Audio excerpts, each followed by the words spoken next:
అందరికీ నమస్కారం. ఓం నమ శివాయ. మన నేటి దర్శనం సిరీస్ కి స్వాగతం.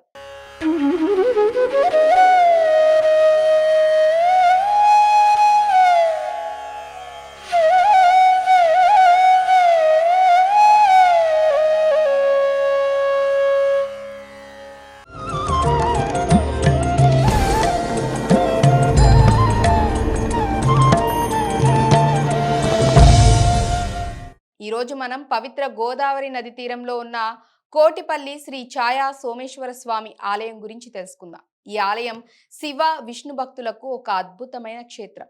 ఇక్కడ శ్రీ కోటేశ్వర లింగం, సోమేశ్వర లింగం, సిద్ధి జనార్దన స్వామి దర్శనం కలుగుతుంది. ఈ ఆధ్యాత్మిక ప్రయాణంలో ఆలయ చరిత్ర, పురాణ కథలు, ఆర్కిటెక్చర్ గురించి తెలుసుకుందాం.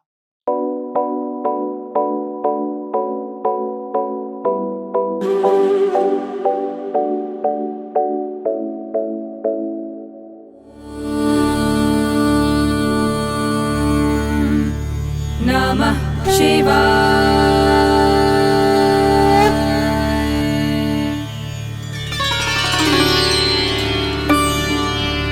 అందరికీ నమస్కారం. Welcome to our channel. నేనైతే ఇప్పుడు వచ్చేసేసి కోనసీమ జిల్లా గంగవరం మండలంలో ఉన్న కోటిపల్లి, ఇప్పుడు వాడుకలో కోటిపల్లి అని చెప్తూ ఉన్నారు, అక్కడ ఉన్నాను.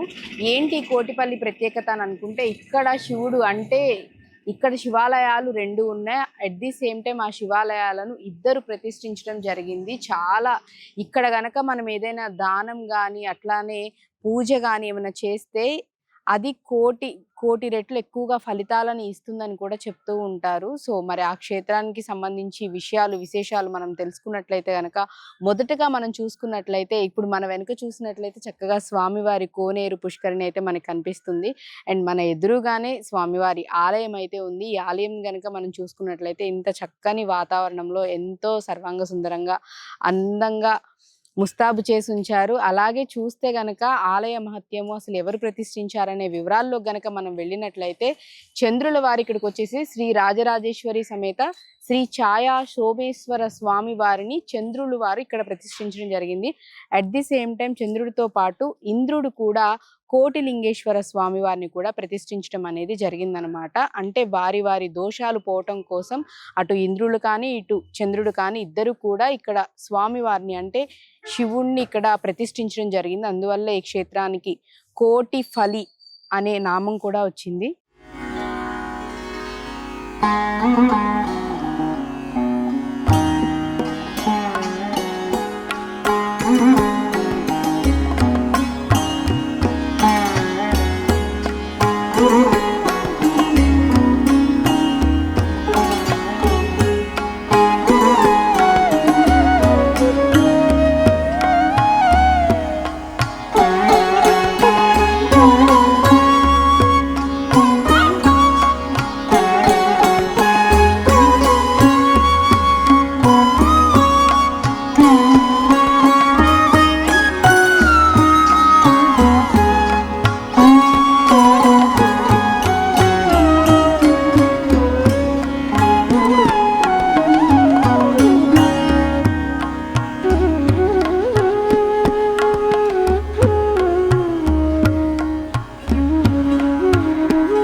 కోటిలింగేశ్వర స్వామి వారి ప్రతిష్టా లింగం గురించి చెప్పుకున్నట్లయితే, ఈ కోటిలింగేశ్వర స్వామి చూసుకున్నట్లయితే మొత్తం గర్భాలయంలో అంతా నీరే ఉంటుంది. నీటిలో శివలింగం అనేది మనకి దర్శనమిస్తూ ఉంటుంది. ఆ నీరు ఎక్కడి నుంచి వస్తుంది, ఎలా వస్తుంది అనేది కూడా ఎవరికి ఇప్పటికీ తెలియదు. కానీ ఇక్కడ ఆలయ అర్చకులు చెప్తుంది ఏంటంటే, ఆలయంలో నీరు అంటే రోజు మార్చి రోజు మొత్తం అంతా తీసేసినా మళ్ళీ నెక్స్ట్ డే కల్లా అంత నీరు వచ్చేస్తుందంట. మొత్తం అంటే వాళ్ళు చెప్తుంది ఏంటంటే, లింగంలో నుంచే నీరు అనేది ఉద్భవించడం జరుగుతుంది. ఆ వాటర్ అంతా మొత్తం గర్భాలయంలో నిండిపోయి ఉంటుంది. ఎప్పుడు 365 రోజులు కూడా స్వామివారు నీటిలోనే కనిపిస్తూ మనకి దర్శనమిస్తారు అని చెప్తున్నారు. అది కోటిలింగేశ్వర స్వామివారు అంటే ఇంద్రుడు ప్రతిష్ఠించిన లింగం అనమాట. ఇంకొక లింగం గురించి మనం మాట్లాడుకున్నట్లయితే గనక, ఛాయా సోమేశ్వర స్వామి వారి లింగం. ఈ ఛాయా సోమేశ్వర స్వామి వారి లింగాన్ని ఇంద్రుడు ప్రతిష్ఠించాడు. ఇది మనం చూసుకున్నట్లయితే కనుక ద్రాక్షారామంలో ఏదైతే శివలింగం కనిపిస్తుందో అతిపెద్ద శివలింగం ద్రాక్షారామం అని చెప్పుకున్నట్లయితే కనుక ఈ ఛాయా సోమేశ్వర స్వామి వారిది చాలా చిన్న లింగం. ఉన్న అన్ని లింగాలు అంటే 2 తెలుగు రాష్ట్రాల్లో మనం చూసుకున్నట్లయితే అతి చిన్న లింగం ఏది అని అంటే ఈ ఛాయా సోమేశ్వర స్వామి వారి లింగం అని చెప్పుకోవచ్చు. దీన్ని ఇంద్రుడు ప్రతిష్ఠించడం జరిగింది. సో వీరిరువురు కూడా వారి వారి దోషాలను తొలగించుకోవడం కోసం ఈ క్షేత్రంలో ఇక్కడ సోమేశ్వరుడిగా అంటే ఛాయా సోమేశ్వరుడిగా అలాగే కోటిలింగేశ్వర స్వామిగా ఇక్కడ స్వామివారిని ప్రతిష్ఠించి పూజలు చేయటం అనేది జరిగింది. ఆ చేయటం ద్వారా వారి దోషాలను కూడా వాళ్ళు తొలగించుకున్న వారు అయ్యారని స్థల పురాణం చెప్తోంది. ఇంతటి మహత్యం కలిగిన ఈ ఆలయానికి మీరు కూడా తప్పక రండి, దర్శనం చేసుకోండి. అలాగే ఇంకొకటి కూడా ఏంటంటే ఒకే రోజు ద్రాక్షారామంలో స్వామివారిని అండ్ అలాగే ఇక్కడ కోటిఫలిలో ఉన్న స్వామివారిని ఒకే రోజు కనుక దర్శనం చేసుకున్నట్లయితే చాలా విశేషమైన ఫలితాలు ఉంటాయని చెప్తున్నారు. ఎందుకంటే అక్కడ సూర్యుడు ద్రాక్షారామంలో సూర్యుడు ప్రతిష్ఠిస్తే ఇక్కడ వచ్చేసి ఈ కోటిఫలిలో చంద్రుడు ప్రతిష్ఠించారు కాబట్టి సూర్యచంద్రులు ఇద్దరు ప్రతిష్ఠించిన శివలింగాల్ని ఒకే రోజు దర్శనం చేసుకున్నట్లయితే దాని ఫలితం 1000 రెట్లు ఎక్కువగా ఉంటుంది అని కూడా చెప్తున్నారు. మరి ఇంకెందుకు ఆలస్యం, ఇంత మహత్యం కలిగిన ఆలయాలు ప్రదేశాలు మన కోనసీమ జిల్లాలో మన తూర్పుగోదావరి సైడే ఉన్నాయి కాబట్టి చక్కగా ఎప్పుడైనా ఇటువైపు వచ్చినప్పుడు ఖచ్చితంగా ఈ ఆలయాలకి రండి, దర్శనం చేసుకోండి. ఈ క్షేత్రం బ్రహ్మాండ పురాణం గౌతమి మహత్యంలో ప్రస్తావించబడింది. ఇక్కడ స్నానం చేస్తే పాపాలు తొలగిపోతాయని, ముఖ్యంగా కార్తీక మాసం మహాశివరాత్రి సమయంలో భక్తులు ఈ నీటిలో స్నానం చేస్తారు. కోటి తీర్థం అనే పవిత్ర నీటితో అభిషేకం జరుగుతుంది. ఇది గౌతమ మహర్షి తెచ్చిందని చెప్తారు. ఈ ఆలయంలో 3 ప్రధాన విగ్రహాలు ఉన్నాయి. ఇవి ఇంద్రుడు, చంద్రుడు, కశ్యప మహర్షి స్థాపించారు. సిద్ధి జనార్దన స్వామి కశ్యప మహర్షి శ్రీదేవి భూదేవితో సహా సిద్ధి జనార్దన స్వామిని క్షేత్ర పాలకునిగా స్థాపించారు. బలి చక్రవర్తి నుండి విశ్వాన్ని తిరిగి తీసుకున్న తర్వాత విష్ణువు ఇక్కడ తపస్సు చేశారని, కశ్యప మహర్షి ఈ విగ్రహాన్ని స్థాపించారని పురాణం చెబుతోంది.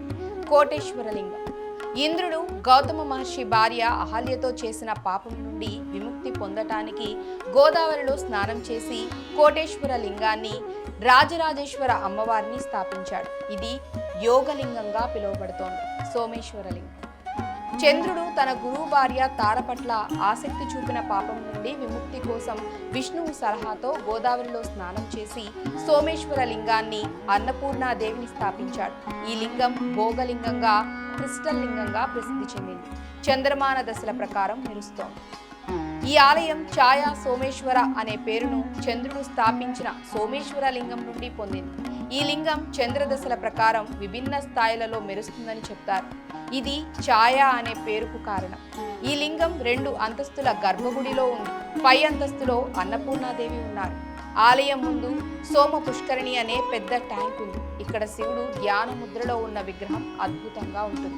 శివ విష్ణు 2 దైవాలను ఒకే ఆలయంలో ఆరాధించే అరుదైన క్షేత్రాలలో ఇది ఒకటి. కోటిపల్లి ఈస్ట్ గోదావరి జిల్లాలోని కె గంగవరం మండలంలో గోదావరి నది తీరంలో ఉంది. కాకినాడ నుండి 38 కిలోమీటర్లు, రాజమండ్రి నుండి 60 కిలోమీటర్లు, అమలాపురం నుండి 15 కిలోమీటర్ల దూరంలో ఉంది. బోటు లేదా రోడ్డు మార్గంలో చేరుకోవచ్చు. శ్రీ ఛాయా సోమేశ్వర స్వామి ఆలయం భక్తులకు ఆధ్యాత్మిక శాంతి, పాప విముక్తి, ఆరోగ్యం, ధైర్యం, సంపదను అందిస్తుంది. ఈ పవిత్ర క్షేత్రాన్ని ఒక్కసారి దర్శనం చేసుకోండి. గోదావరి నీటిలో స్నానం చేసి మీ పాపాలను కడిగేయండి. ఈ ఆలయ దర్శనం మీ జీవితంలో కొత్త ఆధ్యాత్మిక అనుభవాన్ని తెస్తుందని నమ్ముతూ మరిన్ని దేవాలయాల కథల కోసం మా ఛానల్ను సబ్స్క్రైబ్ చేయండి, లైక్ చేయండి మరియు కామెంట్స్లలో మీ అనుభవాలను పంచుకోండి. ఓం నమః శివాయ.